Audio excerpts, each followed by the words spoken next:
Okay, that's that, right? So I know I'm supposed to be probably supposed to be doing this at the end of the night or tomorrow, but I wanted to get this out there because right now it's 9:10, it's on school night, and I want to get this review out there specifically. I'll try and get the other ones out too, but it's gonna be harder. And also, I'm recording this during the third period of Maple Leafs Canadians. You might be saying Norvik, why it's tied 3-3. I want to get this done. I want to put this review out there real quick. So yeah, Pens versus Flyers. If you don't know that I am a Philadelphia Flyers fan, and I'm very passionate about my team. This was a good start.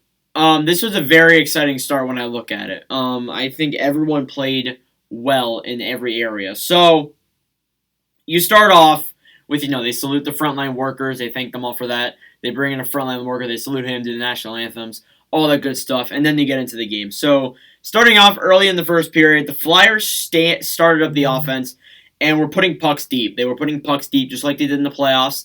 And they were making the same plays they did last season, which caused them so much success. And then it was mostly uneventful. I mean, it was mostly uneventful for the first 5 minutes of the game, and then the Flyers were getting most of the offensive chances, which as a Flyers fan that's great. But Pittsburgh and specifically Tristan Jarry was standing pretty tall. I've been saying a lot. Tristan Jarry definitely needs to avoid a setback, and I think honestly after watching this game, I think he will avoid a setback. So yeah, then a shot by connecting on a 2-on-1 that he probably could have passed it to Couturier on the other side, but no, he decided to just shoot it himself, which I guess was fine, but it was saved by Jari. And then you had this. The Pens scored. Mark Yankowski with McCann getting the assist. And look, I'm just gonna say right now it was a snapshot. It looked like it didn't. It just went in and went out. Went straight in and straight out. Like we have goals like that happen all the time. It shot in. I thought it hit the post because it literally just shot. Bounced off the boards, went behind Hart. Then it went. Then it went to Yankowski. Yankowski shot it. It somehow hit like the back of the net, but it looked like it hit the post from one angle, and then it went straight back out. See, the ref called it a good goal. I watched the play again, and I was like, you know what? Well, there's that. So, Philly was down. Philly was down early, and then on top of that, we got a penalty. So Scott Lofton got the penalty for the Flyers there for holding. Honestly, that made me annoyed because I'm like, oh great, we're gonna go down 2-0 now. And I was optimistic because I was like, you know what, I don't know. And Pittsburgh had a few chances during that power play, but the Flyers mostly killed it off. And they had a lot of defensive breakdowns throughout this first period, and throughout all their penalty kills too. They really need to work on their penalty kill. I mean, they did do pretty well on it, but they do need to still work on it. Gustafson's shot saved by Jari on the blue line. It was actually a pretty good laser from the point. I'm surprised that the puck didn't go in. And then you had a Pittsburgh penalty, Cody Ceci, for slashing. Of course, it's Cody Ceci because it wouldn't be hockey if it wasn't Cody Ceci. So, Pittsburgh regretting signing him. No, I doubt they are, but you know what I mean. And then that was a power play goal for Philadelphia. JVR scored that goal with Gustafson and Farabee with the assist. Gustafson, if Gustafson can play like how he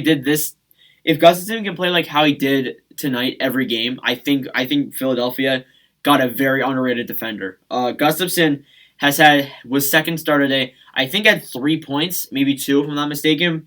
But yeah, he lasered a shot from the point. JVR barely deflected it and it went into the net, and then Farabee got the other assist as well, who also is going to look dangerous as well. Farabee had 4 points, career high over his 2 seasons in the NHL. A career high 4 points, which is something that I've never seen out of Farabee. So, Farabee was on and off last season. So, looking at this, I'm actually pretty optimistic as a Flyers fan, saying, you know what, if he can do this even more nights, we could have a stud on our hands. A shot by Lafferty, saved by Hart on the high glove. That was a scary one. But yeah. Then there was another Pittsburgh penalty. Mike Matheson, because it doesn't have to. It has to be always the bad defenders, right? Mike Matheson for cross-checking. We actually see that a lot tonight throughout the 3 games. And then Philadelphia got another goal. Gustafson, actually no, Nolan Patrick got another deflection off of another big Gustafson shot.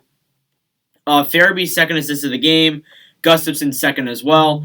Looking at this, I say to myself, you know what, Patrick. Of course, it wasn't really technically his goal. You could have said it was Gustafson's. You could have said whatever. But Patrick, it's a great story for how he hasn't played a game since March of 2019. He comes in here almost 2 years later and gets a goal. That's absolutely amazing. That's kind of a story. That's kind of a story to put in the books for the Flyers because last season they had a lot of casualties. And then that was the end of the first period. Flyers up 2-1. You had it in there. There was a chance that was incomplete. I didn't note down who it was that threw it to Lindblom, but if they threw it to Lindblom, it would have been 3-1. But Lindblom actually didn't play too bad this game, though. I will give Lindblom that, definitely. Then there was a penalty for Jacob Voracek for interference. I really can't say much about that. But I will say something about this next play. Pittsburgh scored on the power play with Sidney Crosby getting an unassisted bat and goal. For real, Hart? Really? Hart took the risk. I appreciate the confidence, but no. You don't take risks like that, especially on the penalty kill when the Pittsburgh Penguins are in your zone. So we got payback for that. Breakaway by Kevin Hayes was denied by Tristan Jarry. I was mind blown when I saw this. One of the best saves I've ever seen Jarry make, to be completely honest with you. So I'm pretty impressed there. And then there was a penalty with Nolan Patrick. I was like, welcome back, Patrick. With a slashing penalty, it was killed off. So don't really worry about that. Pittsburgh, though, it was scaring me. They were getting a lot of chances in the second period. Honestly, they really controlled that period. And I was thinking to myself, like, you know what? Pittsburgh may get a goal here, so we got to really be careful. A shot by Letang from the point was saved by Hart, high glove. There was a lot of shots from the point this game. I'm going to be completely honest with you. A lot of wicked shots. And then we got probably the luckiest goal and probably one of the weirdest goals I've ever seen. Farabee scores on Tristan Jarry with Kevin Hayes getting the assist. Now look, I look at this and I say to myself, okay, I don't really blame this on Jarry. Well, I kind of do actually. Jarry looked like he had no idea where he was. Because Farabee skated right up to him. The defense wasn't there. They were up there covering Hayes, and then he threw down to Farabee. Farabee was pretty much alone. Came in, basically shot it on the other side of the net from himself. It was like one of the strangest plays I've ever seen. Because usually Tristan Jarry would save a shot like that. Well, any goaltender would save a shot like that. But then he didn't, and I was like, sorry, what? So Farabee got a lucky goal there. And then Lindblom blocked a shot. We may have updates on this tomorrow if he's injured or not. I'm sure he's fine though. He looked a little bit off when he blocked a shot towards the end of the second period. And then the third period came, and it was all Flyers basically. Penalty for Pittsburgh, too many men penalty. That was killed off. And then a Pittsburgh goal. Not Chris Tanev. That's on the Canucks. Brandon Tanev scored the first goal of Jankowski getting his first assist. And then that was basically it for Pittsburgh then. Robert Hague's shot was denied by Jarry. There goes that. And then goal after goal after goal for Philadelphia. Michael Raffl made a 4-3 with his first goal of the season, with Lofton and Nicolas Aube-Kubel getting the assist. Fourth line doing some good work there. I'm pretty impressed with how they played. They did make some good offensive chances. And then Konechny, not too long after, scored from Lindblom and Coots to make it 5-3. So Lindblom gets his first point since the regular season. And then right away Kevin Hayes with a pass from Farabee, deflected by Giroux, and it makes it 6-3, the final score. Honestly, the second period, apart from the second period, this was a dominant game by Philly. I'm going to say that right now. Although Pittsburgh got the first marker, this was a very dominant game by Philly. I think Philly dominated the 2 out of 3 periods. So final score 6-3. The shots were 34-25 in favor of Pittsburgh. Although the shots were in their favor, I still think Philadelphia played much better. Power plays, Pittsburgh was 1 for 3. Power plays, Philadelphia was 2 for 3. And then the hits were 23-31 in favor of the Flyers. 3 stars of the game were Farabee, Gustafsson, and Hayes. Well deserved. Farabee 4 points. Gustafsson, I think 2, maybe 3 if I'm counting right. And then Hayes had a few points in there as well. The next 2 teams face off Friday.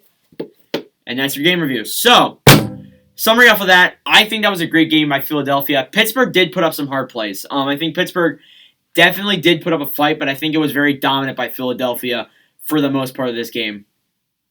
So let me know your thoughts in the comments below. Pittsburgh fans, good game. Flyers fans, good game. We'll see you guys play each other on Friday. Thank y'all for watching and the constant support on the channel lately. If you enjoyed, please go make sure to leave a like, hit that subscribe button as we're trying to get to 800 subscribers by June of 2021. Thank y'all for the constant support on the YouTube channel as of late, and I will see you guys in another game review probably later today for Montreal, and Toronto. Peace out, guys.